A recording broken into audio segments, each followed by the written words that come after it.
नमो नमः। अहम डॉक्टर रामकुमार झा, अंशकालिक सहायक प्राचार्य ज्योतिषम, पूर्णिमा राम प्रताप संस्कृत महाविद्यालय बैगिनी दरभंगा। इदानीं मया सिद्धांत शिरोमणेर गोलाध्याय वर्णितं ब्रह्म नमस्कार पूर्वकं सांख्य वेदांतादि शास्त्राणां निष्कर्षं व्याख्यायते। तथा हि यस्मात् क्षुब्ध प्रकृते पुरुषाभ्यां महानस्य गर्भे ओंकारो भूत खक शिखी जलोर्व्यस्ततः संहतेश्च ब्रह्मांडं यज जठरग बहिपृष्ठनिष्ठाद्विरंचेर विश्वं सस्वज्जयति परमं ब्रह्म तत्त्वमाद्यम, अर्थात जयति सर्वोत्कर्षेण वर्तते। किं तत् परमं ब्रह्म आदितत्त्वं यत् किं विशिष्टम्। यस्मात् क्षुब्ध प्रकृति पुरुषाभ्यां सकाशान् महान अभूत महतो गर्भे अहंकारो अभूत इत्यादि अत्र एतदुक्तं भवति। सांख्यादि योग शास्त्रेषु श्रुति पुराणेषु च आदि सर्गे यथोदितं तदत्र उच्यते। तत्र प्रकृतिर्नामाव्यक्तमव्याकृतं गुणसाम्यं कारणमित्यादयः प्रकृतेः पर्यायाः। तस्याः प्रकृतेरन्तर भगवान् सर्वव्यापकः पुरुषोऽस्ति। सत्वं रजस्तम इति सर्वे गुणाः तुल्या एव सन्ति। अतएव तद्गुणसाम्यं तथा प्राकृतिके पूर्वे प्रलये लीनस्तत्राव्यक्तो व्यापकः कालोऽप्यस्ति।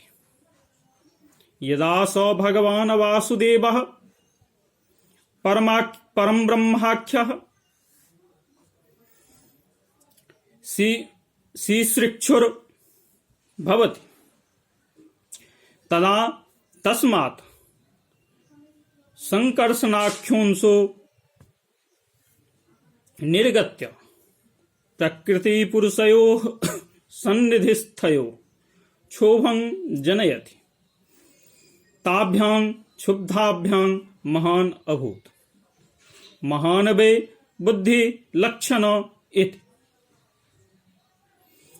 तन्महत्तत्वं बुद्धितत्वं च उच्यते। यन्महत्तत्वं स प्रद्युम्न नाम्ना भगवतोऽंशः। यन्महत्तत्वं स प्रद्युम्न नामा भगवतोऽंशः। तस्य महत्तत्वस्य विकुर्वाणस्य गर्भे अहंकारो अभूत्। सो निरुद्ध नामा तो एते वासुदेव संकर्षण प्रद्युम्न नाम्ना निरुद्धा इति मूर्तिभेदा वैष्णवागमे विशेषतः प्रसिद्धाः उक्ताः सन्ति। सोऽहंकारो गुणवशेन त्रिधा अभवत्। यः सात्विकः स वैकारिकः, यो राजसः स तैजसः, यस्तामसः स भूतादि, यथोक्तं विष्णुपुराणे। वैकारिकस्तेजसश्च भूतादिश्चैव तामसः त्रिविधोऽयमहंकारो महत्तत्त्वादजायत। तत्र यस्तामसोऽहंकारः स भूतादि तस्मात् पंचमहाभूतानि अभवन्। कानि तानि भूतानि? ख क शिखी जलोर्व्य, खम आकाश, को वायु, शिखी अग्नि, जलम उदकम, उर्वी पृथ्वी। एतानि भूतानि स्व स्वगुण पूर्वकानि अभूवन्। शब्दस्पर्श रूप रसगंधा इत्याकाशादीनां मुख्य गुणाः भवन्ति। तत्र अहंकारात् शब्दतन्मात्र गुणस्य अतिसूक्ष्म रूपावस्थानं तन्मात्र शब्देन उच्यते।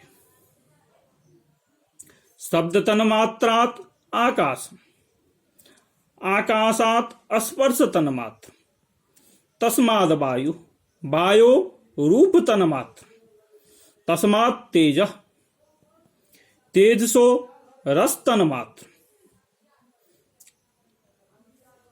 तस्मात् जलम, जलाद गंध तन्मात्र, ततः पृथ्वी।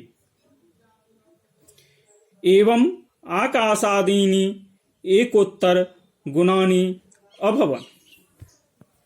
अथ च तेषां गुणानां शब्दादीनां ग्राहकानि इंद्रियाणि भवन्ति। श्रोत्रं त्वक् चक्षुषी जिह्वा नासिका चेति पंच बुद्धिन्द्रियाणि। वाक् पाणि पाद गुद मेढ्राणि पंच कर्मेन्द्रियाणि। अथ उभयात्मकं मनः न हि इंद्रियैः स्वातंत्र्येण गुणग्रहणं कर्तुं शक्यते। अतस्तदधिष्ठातारो देवाः दिग्वातार्क प्रचेतोस्वी वह्नीन्द्रोपेन्द्र मित्रक चंद्रः इति। श्रोत्रेन्द्रियस्य दिशः त्वचो वायु, चक्षुखो रर्कः, जिह्वाया वरुणः, नासिकयो रश्मिनो, तथा वाचोऽग्नि। वाहवो रिन्द्रः, पादयोर् विष्णुः, गुदस्य मित्रः, मेढ्रस्य प्रजापतिः, मंसश्चन्द्रः। इतीन्द्रियाधिदेवताः। तत्र यानि इन्द्रियाणि तानि तैजसाद् अहंकारात्। ये देवास्ते वैकारिकाद् अभवन् यथोक्तं विष्णुपुराणे। तैजसादिन्द्रियाण्याहुर्देवा वैकारिकाद्दश एकादशं मनश्चात्र देवा वैकारिकाः स्मृता इति। ततः संहतेश्च ब्रह्माण्डम्। एवं उत्पन्नानां तत्त्वानां समुदायात् पूर्वं प्राकृतिक प्रलय मिलित सकल जलधि जले बुद्बुदाकारं ब्रह्माण्डम् अभवत्। तज्जठरे पद्माकारा मही, तत्र कर्णिकाकारो मेरुस्, तत्र पृष्ठनिष्ठश्च चतुर्वदनः कमलोद्भवस्। तस्मात् सदनुज मनुजादित्य दैत्यं विश्वम् अभवत्।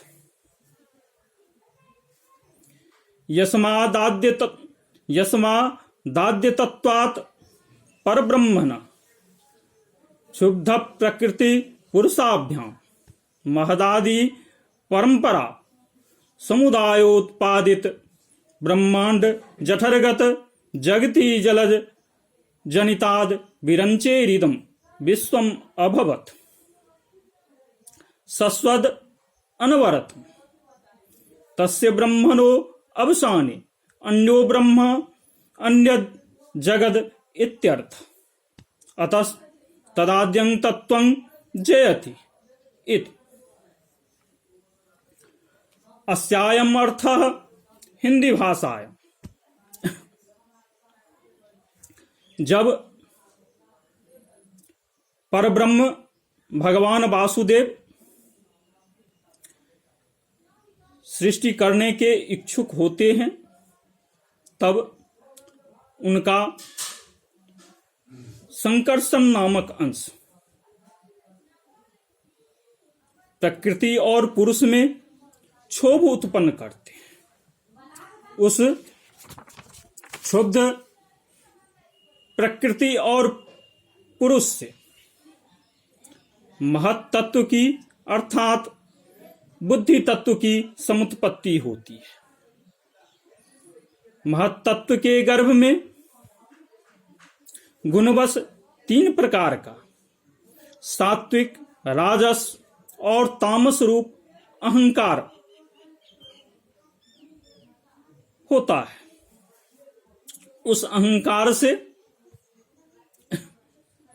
आकाश, वायु, अग्नि, जल और पृथ्वी अपने अपने गुणपूर्वक उत्पन्न होती है।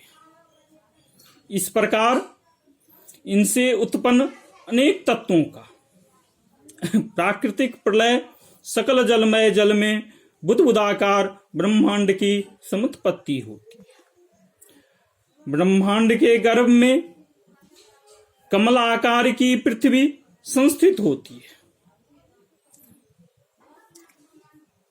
पृथ्वी पर कर्णिकाकार मेरु अवस्थित है। उस मेरु के पृष्ठ पर ब्रह्मा रहते हैं। उस ब्रह्मा से मनुष्य, राक्षस आदि विश्व का निर्माण होता है। यह प्रक्रिया निरंतर होती रहती है। अर्थात एक ब्रह्मा का जब अवसान होता है तब दूसरे ब्रह्मा की उत्पत्ति होती है और फिर पुनः दूसरे जगत की उत्पत्ति होती है। इस तरह की प्रक्रिया अनवरत चलती रहती है। इसलिए उस आद्य तत्व परब्रह्म की जय हो, अर्थात उनको नमस्कार है। इत्यलमिति शम।